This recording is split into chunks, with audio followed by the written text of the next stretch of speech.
मुबश्शिर साहब, कितना मुश्किल होगा खान साहब के लिए अब कोई नया बयानिया बनाना, क्योंकि वो तो कहते थे कि सब चोर हैं। जब सब चोर हैं, वो ईमानदार हैं, नेक हैं, सादिक हैं, अमीन हैं। अब जाहिर है कि कुछ मामलात उनके हवाले से भी इलेक्शन कमीशन की तरफ से आ गए हैं। आगे के मामलात देखते हैं अदालतों से क्या होता है, लेकिन फिलहाल तो वो भी उसी तमाम सफ में है कि जिसमें वो दूसरों को खड़ा करते थे। कैसे बनाएंगे बयानिया अब? नहीं, उस सफ में तो बिल्कुल भी नहीं है, क्योंकि बाकियों पे तो इल्जाम है, वो साबित नहीं हुए सिवाय मियां नवाज शरीफ के जो सजा जिनको मिली, बाकी तो कोई किसी के ऊपर नहीं साबित हुआ। तो इमरान खान पे हो गई। इमरान खान साहब की अपनी बनाई हुई सफ थी ना। हाँ, वो खुद अब उसके सिपह सलार हो गए उस सफ के, और उसके इमाम भी बन गए। देखें, ये हमें इसका कोई शक नहीं था कि ये होना है, क्योंकि तोशा खाना केस जो है ये ओपन एंड शट केस है, उसमें कोई दो राय नहीं है, उसमें कोई विक्टिमाइजेशन नहीं है। उसमें ये नहीं अपने डिफेंस के लिए क्या बयान देते रहे कि जी यूसुफ रजा गिलानी को पकड़े, उसने भी ये किया, और राजा परवेज अशरफ ने भी ये किया होगा, तुम अपना बताओ। अब देखें, जैसे कल जिस तरह से उन्होंने कहा कि जी हम सुप्रीम कोर्ट से मुतालबा कर रहे हैं कि वो ऑडियो लीक्स को ट्रेस करे, ये किसने कराई, ये कराई, ये उन्होंने मुतालबा नहीं किया कि जनाब ये बताए लोगों को कि ये फेक है, कि गलत है, कि एडिटेड है, कि फैब्रिकेटेड है, यानी वो लीक सही है। अब वो उनका जो बयानी है वो ये है कि वो किसने की ये पता करे। तो इसी तरह इस केस में वो ये जरूर कहते रहे हैं कि जनाब इतने साल कि जी आप दूसरे को पकड़े, उसको पकड़े, उसको पकड़े, लेकिन अपना उन्होंने डिनाई नहीं किया कि हमें पैसे आए।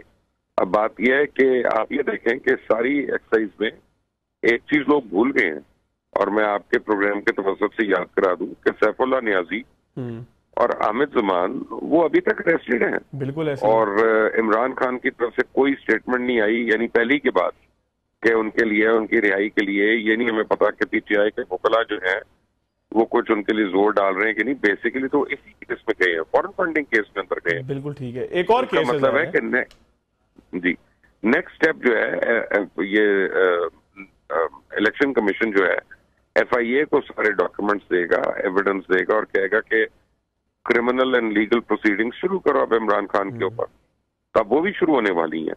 अब कोर्ट अगर उनको रिलीफ देता है तो फिर इलेक्शन कमीशन को बंद कर देना चाहिए। फिर ऐसे, हालांकि वो आईनी इदारा है जिसको आईनी तहफ़्फ़ुज़ हासिल है, और आइन की उसके पूरे पैरामीटर्स हैं जिसके अंदर रहते वो काम करता है। अगर उनको अपनी मर्जी के फैसले चाहिए लोगों को तो उसको बंद कर दें, ऐसे आईनी इदारे को, कोई ऐसी प्रॉब्लम की बात नहीं। लेकिन अगेन आपको पार्लियामेंट में जाना पड़ेगा। बिल्कुल ठीक है। पार्लियामेंट में जाके आपको कोई ऐसी तरामीम करनी पड़ेगी। अब सूरत हाल ये है कि कल तक 6 सीटें जीती हुई थी इमरान खान ने नेशनल असेंबली की, आज वो 7 सीटें खाली हो गई। अच्छा मुबश्शिर साहब, एक बड़ा अहम सवाल है। दो तरह के तज्जिए हो रहे हैं। एक तो तज्जिया ये है कि इमरान खान साहब की सियासत को भी नुकसान होगा, लोग ये कहेंगे कि खान साहब भी सादिक और अमीन नहीं है। दूसरा, एक ये बड़ी मजबूत राय है कि ये कल्ट है जो इमरान खान साहब का फॉलोअर है, उसको कोई फर्क नहीं पड़ता कि खान साहब सादिक हैं, अमीन हैं, कुछ भी हैं, मतलब उनको इलेक्शन कमीशन ने नायल करार दिया है, सुप्रीम कोर्ट ने कुछ कहा है, इमरान खान साहब ने कभी किसी आइन की, कानून की पाबंदी की है, नहीं की, मतलब वो कल्ट है कि जो आंखें बंद करके उनके पीछे चलता है। आप किस राय के हामी है कि इमरान खान साहब को सियासी तौर पे कोई फर्क पड़ेगा, या उनके फॉलोअर्स को, उनको कोई फर्क नहीं पड़ता कि जो मर्जी फैसला आता रहे? नहीं, उनके फॉलोअर्स को नहीं फर्क पड़ता, वो मैं मानता हूँ, लेकिन उनकी फॉलोइंग में इस वक्त बहुत से लोग थे जो न्यूट्रल थे, और उनकी फॉलोइंग में बहुत से ऐसे लोग थे जो मियां नवाज शरीफ के और आसिफ जरदारी साहब के मुखालिफिन हैं। वो भी उनकी मुखालफत में इमरान खान को सपोर्ट कर रहे हैं। वो लोग जो है ना वो जरूर बैकफुट पे जाएंगे, और वो जरूर ये सोचने पे मजबूर होंगे कि यार ये सारे एक जैसे, इनमें से कोई फर्क नहीं है। तो ये नहीं मैं मानता कि इमरान खान की फॉलोइंग को फर्क नहीं पड़ेगा। फर्क तो पिछले 10 दिन में हम देख रहे हैं। 2 ऑडियो लीक्स के बाद फर्क पड़ गया, जो एक आजम खान के साथ उनकी आई और एक असद उमर वगैरह के साथ आई, उससे भी फर्क पड़ गया। आपको उनके जलसों के नंबर्स कम नजर आ रहे हैं। आपको आप ये देखिए जो प्रोटेस्ट भी हो रहे हैं, अब इनको तो पंजाब में और केपीके में तो खुली छूट मिली थी है ना, वरना वो 40 बंदे एक जगह, 50 बंदे एक जगह, और वो तोड़ फोड़ कर रहे हैं, ये जलाओ कर रहे हैं, और पुलिस रोक नहीं रही, कुछ नहीं कर रही, किसी को चार्ज नहीं कर रही। तो उनको पता है कि यहाँ पे हमारे ऊपर कुछ होना नहीं है, तो वो एक फ्री फॉर ऑल किस्म का हुआ है। लेकिन अगर आज रियासत अपनी रियासती ताकत इस्तेमाल करना शुरू कर दे तो फिर इस कल्ट को भी आपको पता है समझ आ जाएगी, और ये दिल में बुरा भला कह लेगा, ट्विटर पे बुरा भला कह लेगा, सामने आके नहीं कहेगा। अच्छा मुबश्शिर साहब, एक सवाल और बड़ा पैदा होता है।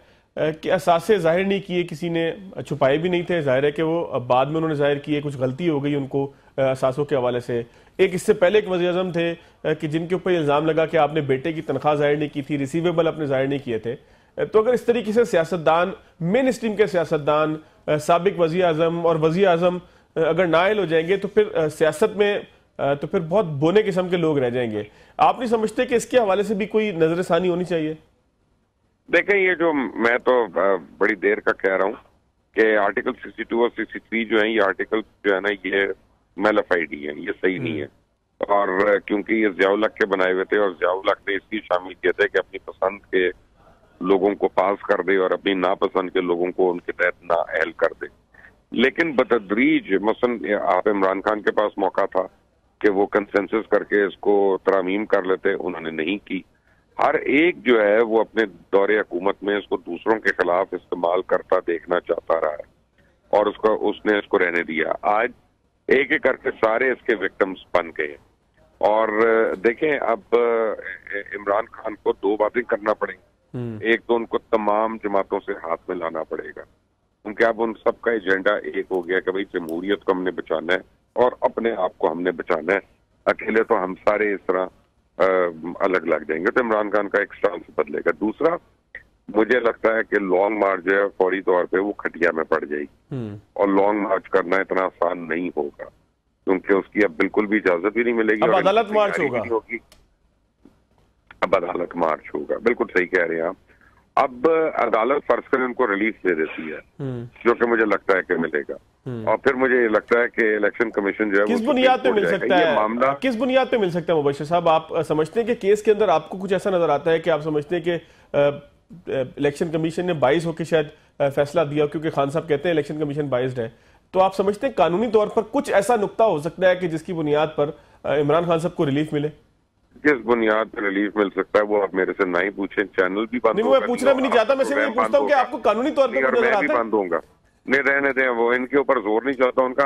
ہم دونوں جو اندر ہو جائیں گے اور ڈالیں گے بھی الگ الگ جیلوں میں کہ آپس میں بات بھی نہ کر سکے. وہ نہ ہی کریں. اچھا، قانونی طور پہ آپ کو نظر آتا ہے کہ کچھ اس میں ہلکا پن ہو سکتا ہے؟ نہیں، میرے خیال میں یا وہ ان کو ویلیڈیٹ کرنا پڑے گا کہ یہ بالکل صحیح کیا الیکشن کمیشن نے، یا ان کو ٹوٹلی فیصلہ اٹھا کے پھینکنا پڑے گا کہ یہ فیصلہ غلط ہے اور میلافائڈ ہے. اچھا، پی ٹی آئی کے پاس کیا کیا آپشن ہے؟ عدالت تو جائیں گے، وہ ظاہر ہے کہ عمران خان صاحب بھی تھوڑی دیر میں میسیج بھی ان کا نشر ہوگا، عدالت بھی جائیں گے. سڑکوں پر بھی سنا ہے کہ بقول رانا ثناء اللہ کے کہ آئی بی سے پوچھا ہے 30-40 لوگ نکلے ہوئے ہیں. لوگ ہو سکتا ہے تھوڑے سے زیادہ ہو جائیں. آپشن کیا کیا ہے؟ کیا احتجاج کرتے رہیں گے مستقل اسی طریقے سے سڑکوں پہ جو ہے نا وہ ذرا ہیپیزڈ ہی ہوگا. وہ کہیں پہ ایک سڑک بلاک ہو گئی تو اسے کھپرولا پڑ گیا. لاہور میں مثلا 3 سڑکیں بلاک ہو جائیں تو لاہور چوک ہو جاتا ہے، اور 40 بندے ایک سڑک بلاک کر سکتے ہیں، کوئی ایسی بات نہیں ہے. اور وہ بھی جب ریاست ان کو سپورٹ کر رہی ہو، پنجاب کی ریاست جو ہے. اب پنجاب اسمبلی کا کل ہنگامی اجلاس بلایا گیا، وہ ایک ریزولوشن وغیرہ پاس کریں گے. لیکن آپ یہ دیکھیں کہ اسمبلی اگر آپ کی استعمال ہونی ہے ملک کے آئینی اداروں کے خلاف قراردادیں پاس کرنے کے لیے، تو پھر تو آپ کو لگے گا نا کہ جو بائیڈن صحیح کہتا کہ جی پاکستان انسیف کنٹری ہے، اس لیے کہ آپ خود ریاستی اداروں کو آپ پامال کر رہے ہیں، اور اگر وہ ان کا تحفظ نہیں ہوتا، ان کا بچاؤ نہیں ہوتا، تو پھر تو بائیڈن کی طرح کوئی بھی صحیح کہہ سکتا ہے یہ بات. باقی پیچھے کیا رہ گیا پھر آپ کا تحفظ؟ اگر آپ کے ادارے میں غیر محفوظ ہو گئے، آپ کے ہی ہاتھوں غیر محفوظ